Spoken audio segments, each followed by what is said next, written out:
So what is the thought for today's training? Sir, right here, would you stand up and read that for me, please? People will forget what you said. People will forget what you did. But people will never forget how you made them feel. How you made them feel. Maya Angelou said that. People will never forget how you made them feel. And that's why Maya Angelou talked about the power of how people feel. Once they're in your presence, ask yourself this question. Go ahead and write this down. This will get us started. Do I leave people better than I found them? By my words. Do I leave people better than I found them? By my words. By what I say. Watch this. Would you stand up for me, please, when you're done? And, sir, would you stand up for me, please? Now watch this conversation that's getting ready to happen, and neither one of them are going to open their mouth. Would you look at him with a look of, turn around so that everybody can see, please. Would you look at him with a look of disgust? Look at that face! I hope it don't get stuck like that. You're a beautiful lady. Don't do that. Stop it. Stop it. Stop it. Look at him with a look of joy. Oh! Let him know you approve of something he just did. There you go. Mm-hmm. Show him how much you appreciate him without saying a word. There you go! Do it, do it, do it, do it, do it, do it, yes! Or, I got it. You see? Communicating without even motivating. Thank you very much. Give him my hand for helping out. And so we're communicating all the time. Now watch this. The nonverbal communication speaks so loud, sometimes you don't even have to open your mouth. How many of you have been around people and you can see them coming and you know there's a problem? Watch. Jeez. Is he not in the bathroom? What the world's wrong with him? Or watch this one. You've been in a meeting and seen this before? Face like they ate something sour. And watch, this is the worst part. When they take their two hands and stop the circulation of the blood. And the knuckles turn red. And the neck gets this big vein coming out. But I'm okay! You see that? That's communicating. Who wants to be around somebody that already sounds like it's going to be what? Say painful. Painful. We're always communicating. Today, what my goal is to give you some tools. I can't really help with the skills, but I can give you some tools. Your skills is your responsibility. Work on those every day. I encourage you to get some communication books. Study communication. One of the best books I ever read on communication was called The Art of Communication. And the first chapter talked about listening. And I realized right then I didn't know nothing about communication because I get paid to talk. And let me tell you what my friends tell me all the time. I'm talking all the time when I'm around my friends. And they go, Milton, you talk too much. I got a response for that. I get paid to talk. That's why I talk so much. And they remind me, we're not paying you, so shut up. So here's my point. Sometimes the art of communication would suggest that somebody is speaking and somebody is listening to interpret and not to respond. How many of you have been in a conversation with somebody they can't wait for you to shut up so they can get started? That's not communicating. Some form of expression. Call it whatever you want, right? Some form of expression. So, let's take a look at this chart. Please pay close attention to this, as this will give you the breakdown of communication so you understand how we communicate and what's going on. So in this pie chart, 70% of our life we spend communicating. Now that 30%, I'm going to disagree with that strongly, because I would suggest to you that 30% is reflective of when you might be asleep or when you're by yourself. Would you agree with that? That's when I do the most talking. Oh yeah. I trained myself 2 hours in the hotel room before I got down here. I had just gave this training to myself so many times. When I'm in my sleep, I'm talking. At least I've been told. So it just really depends your personality, who you are. But let's deal with the 70%. So do you find anything interesting as you look at this slide about the breakdown of the communication? Does anything really stand out to you there? Listening is bigger. Say it again? Listening is bigger. Listening is so high. Do you know we're a society that those that are doing the talking tend to be those that are in authority? talking. How many of you understand that? My friend shared with me as she stood up, she eloquently said, I want people to understand me. I want them to have an expression of me. Is that not kind of what you shared? Absolutely. But what my mentor taught me in one of the greatest leadership books I ever read by John C. Maxwell said this: the greatest leaders do the most listening. But I'm in charge. Mm-hmm. How else do I know what's going on if I don't hear from the people that are on my team? But listening's not sexy. Man, I like to do the talking. And if you don't stop, I'll jump in and take it from you. Who knows this? That's rude. So why do people do it? To exert their opinion. Yes, their power! I'm going to show you you can charge here. Hey, the way we're doing it. We're going to do it this way. My God.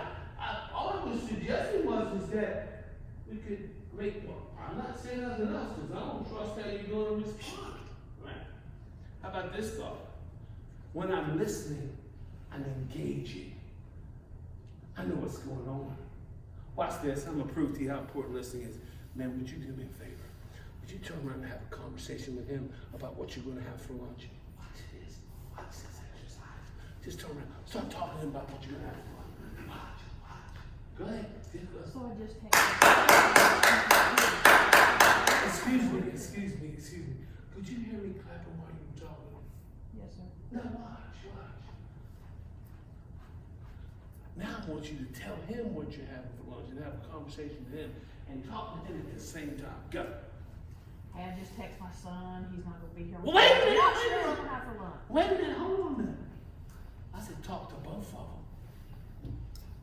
See, you can't. You see what I'm saying? You can't. You can be in a conversation with you can't talk to them. That's why if I'm talking to you, I'm not doing what? I'm not talking to him.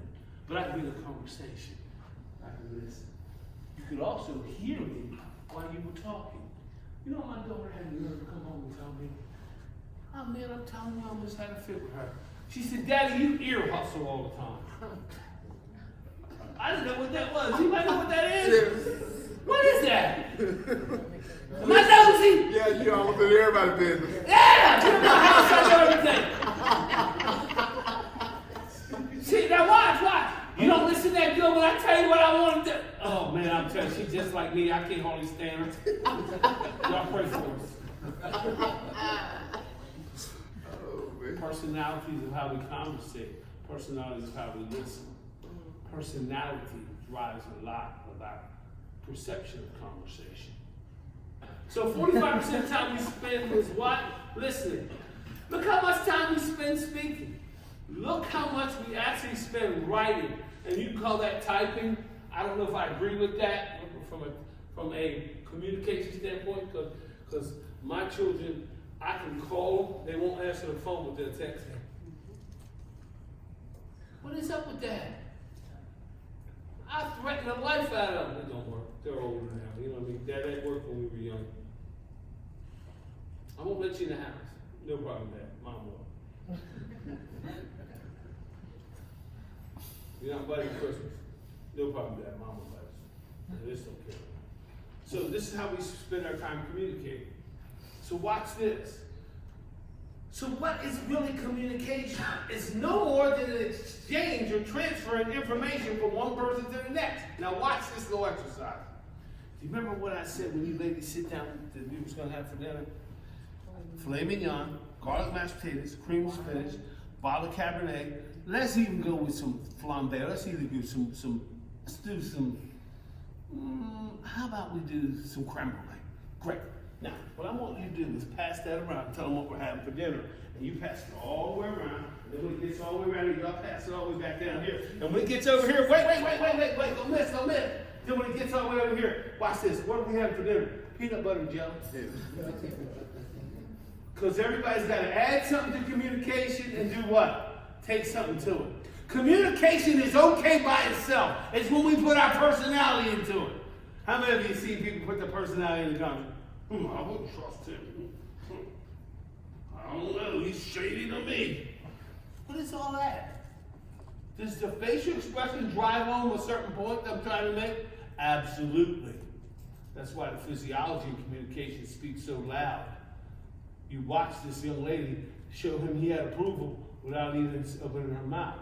So it's no more than transferring information. The problem lies is when we put us in the equation. Ready? Every communication involves at least one sender, one message, and somebody responding. And that includes text messaging, emails, voicemail, whatever it may be. So, my son texts me, "Hey Dad, how's it going in Alabama?" So I text back full sentences, punctuations, commas, quotation marks. "Dad, what are you doing, man?" I said, "Chad, I can't get in bad communication habits because you want to put "are you" in, you know what I mean? I can't do that. I get bad communication habits. I have to watch myself. I almost started text talking. That's what I call it. You know what I'm talking about? Oh boy, you gotta be careful. So, a sender and receiver. Now watch. It also includes your cultural situation. I just left North Carolina. Watch. I was down there for a funeral. My Aunt Mary passed. Oh, my favorite aunt. As soon as I cross over Virginia and I get around Roanoke Rapids, I change my tone of my voice. I put a little southern in it, and I slow down. Because if I talk real fast like this, you know what they say to me? "Boy, what ails you? What's wrong with you? We can't understand you. Not fast." Like when I was in New York 3 weeks ago, this was the conversation there. "Jeep! Jeep!" No, it's not lunch yet. Who said that? He knows. He knows. He knows. Did you see it? I bet you didn't know. Jeep. He hasn't had 3 times. I looked at the guy who was with us and I'm sorry. He said, "He wants to know me." I said, "Oh my goodness." Difference in dialect, difference in culture, difference in geographical location. Also, the biggest problem we have is the methodology that we're sending it in. Has anybody gotten an email from somebody and you just had a little bad conversation with them about 3 hours ago, then they sent you an email and you put that whole last conversation in that email? Has anybody ever did that? Rock your head with it. Yes! Oh, I know what they meant right there. Make it small. You start moving your foot a little bit. You fix to go around there, straighten things out. All because letters came on the screen. You interpret it. And that's the problem we have with communication. So let's dive a little deeper. Master communicators, and that's what you are today. You're master communicators. You seem to be able to navigate difficult conversations. Did you know in my house, well, I should tell you that the neighborhood I grew up in, Tommy across the street was Polish, Joey down the street was Italian, and Manuel who lived up the street was Puerto Rican. So we all played. And so, like, if I went over to Tommy's house, this is what it sounded like. "Hey, yeah. And so it was loud, right? So I came home and thought, okay, well, maybe I'll try that at my house. That's why my father ain't hearing me, right? That's what the problem is, right? So I was using that culture, trying to translate it into my culture. My father told me louder is not clearer. I didn't understand, so I kept going. Then he just went like this, "I think you need some medicine." He was a big old country boy. No, it's a long story. But it was kind of funny, the cultural differences in the way people communicate. Then our next door neighbors were from Estonia. This is how they talk to each other all the time.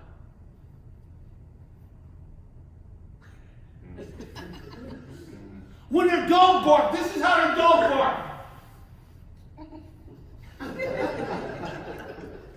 If they make noise, you ran over there like, "Is everything okay?" So I got Tommy across the street. "Hey, yeah. I don't know what they were talking about half the time. And so I realized early on that people culturally communicate. Now, this is what I want the leaders in the room to walk away with today, is understanding that we have to establish communication preferences.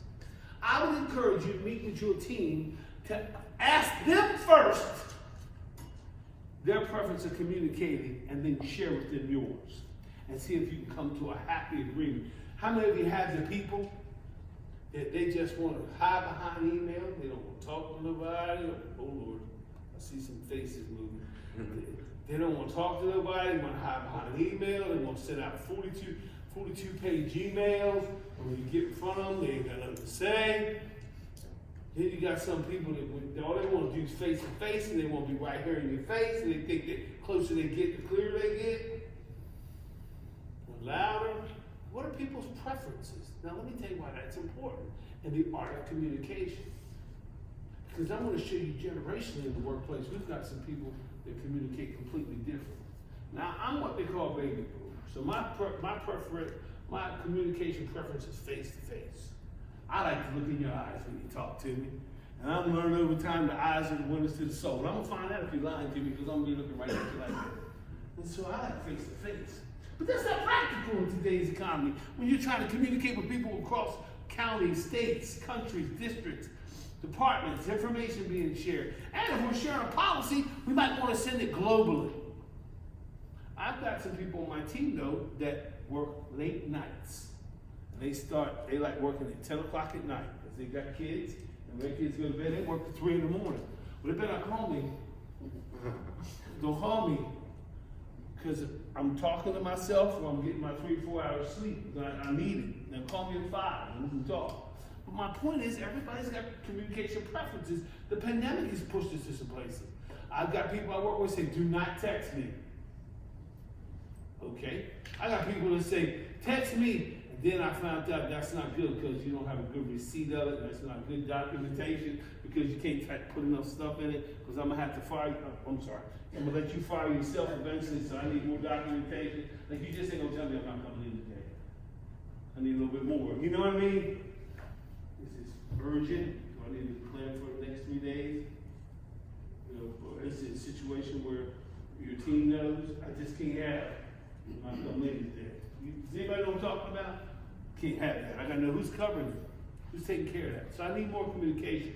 So I've got some people to do that. So what I know about preferences is this.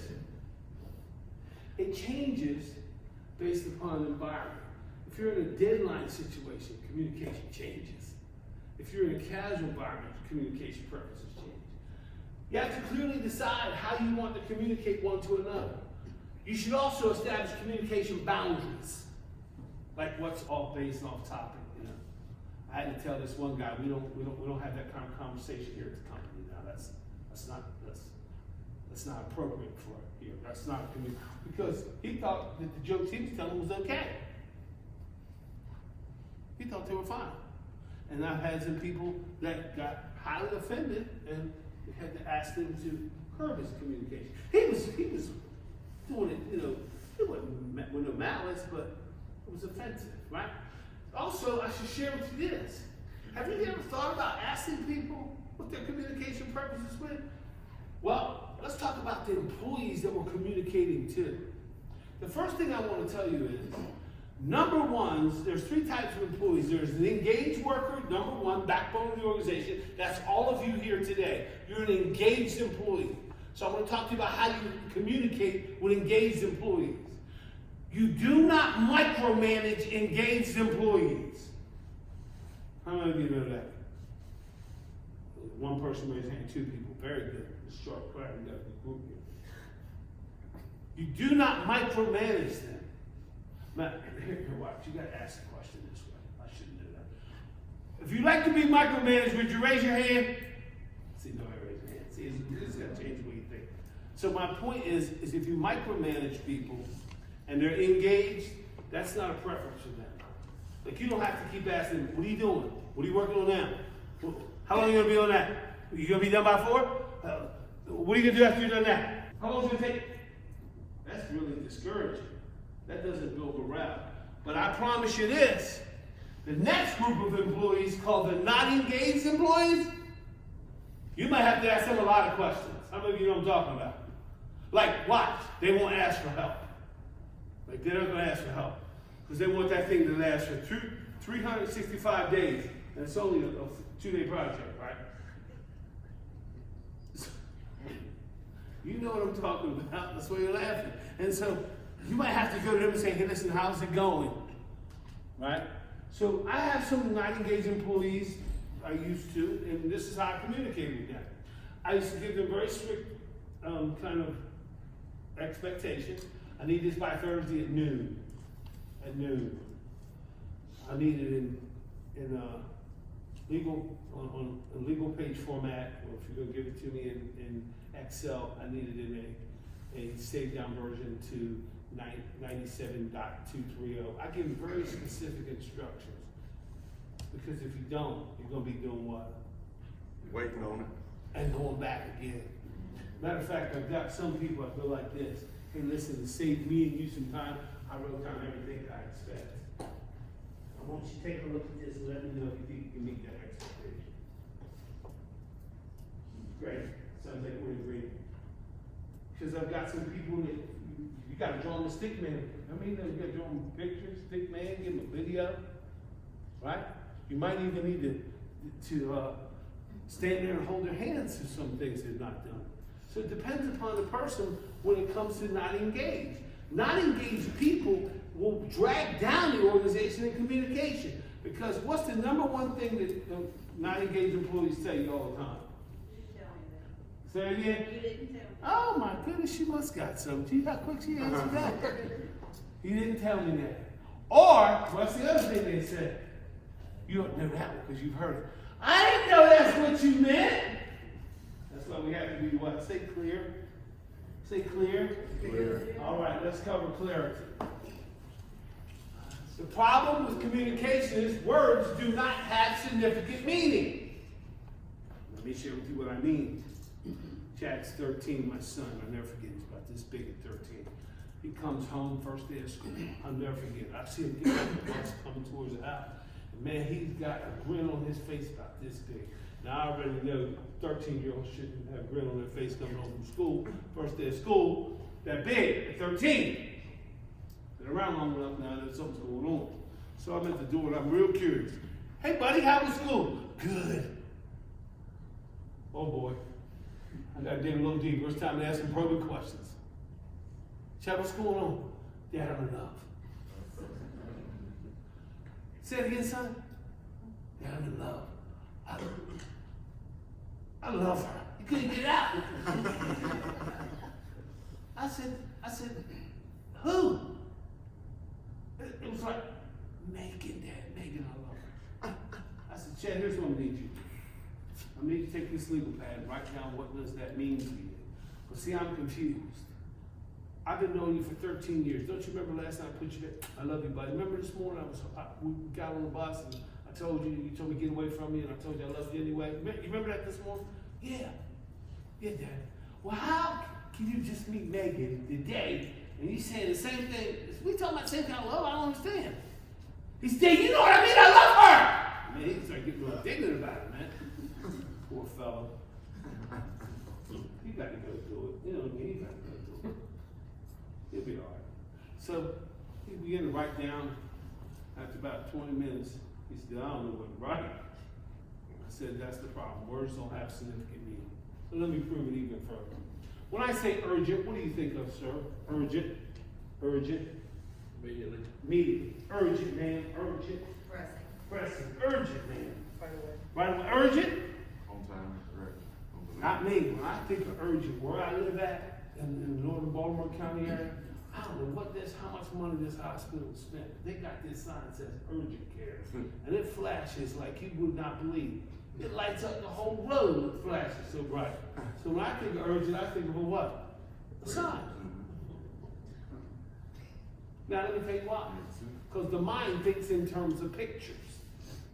So watch this. Small red fruit, sir. Right here, right here. Small red fruit. What do you think of? Small. Strawberry. Strawberry. Small red fruit. Small red fruit. I think it's a tomato. And you see, we asked the same question. Four people got different answers. Now watch. Now I'm gonna put a picture in your mind and you're gonna get the exact fruit this time. Small red fruit, sir, about the size of a nickel with a pit in it and a half-inch center. See there? You gotta paint pictures when we talk.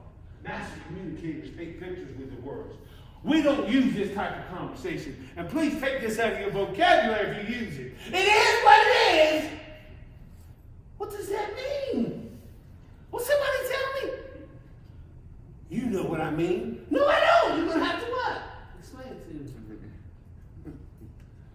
use ambiguous communication. See, you might be able to get away with it with the engaged worker, but the problem with the not engaged worker, you've got so many of them, if you tell them just ambiguous stuff, I didn't know what to do, I wasn't sure what you meant, and I didn't want to bother you, like you was busy, so I figured I'd just wait till tomorrow. You've been here 442 years. Do the same thing you always do, right? Not engaged. That's their problem to communicate with. I'm telling you. How many of you got not engaged workers? They'll raise their hand on this one. See, they'll raise their hand. They don't want anybody to know. I got it! They're tough. You gotta be clear, you gotta slow down. Set expectation. Clearly. Now, here's the tool I need to teach you. This is the clarifying tool when communicating with not engaged workers. I always ask this question, but I put the onus on me. Now, I'm gonna show you the wrong way to ask it, and then I'm gonna show you the right way. I could say, do you understand what I'm talking about? That's the wrong way. Because immediately, what do you think I'm really saying? That you're dumb. Yes! What do you think? I'm dumb as a bag of rocks! That's why I don't trust you, because you talk to me like that. So this is how you ask the question. May I ask your first name? Russell. Russell. Russell's sharper than me. I like that. Russell, just for my clarification, did that make sense what I said? Good. You were clear on everything because I just want to make sure, Russell. See, I always put the onus on me. Now I could go like this, Russell, do you understand? And then now once I put the facial expression in it and the tone, now Russell thinks what? I'm not an idiot, Milton. He don't say it, but now we break down trust because of the way I communicate. Now watch the worst part. It's the people that are standing around watching the communication. What do they think? That's why I can't stand him. He think he know everything.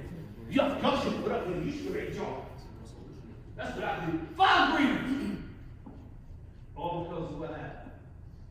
Misinterpretation of communication. So not engaged workers. Now the actively disengaged, let me tell you how they want to be communicated with. They don't. They want you to leave them alone. Now what's the actively disengaged person? This is someone that's basically putting in time and energy, no passion.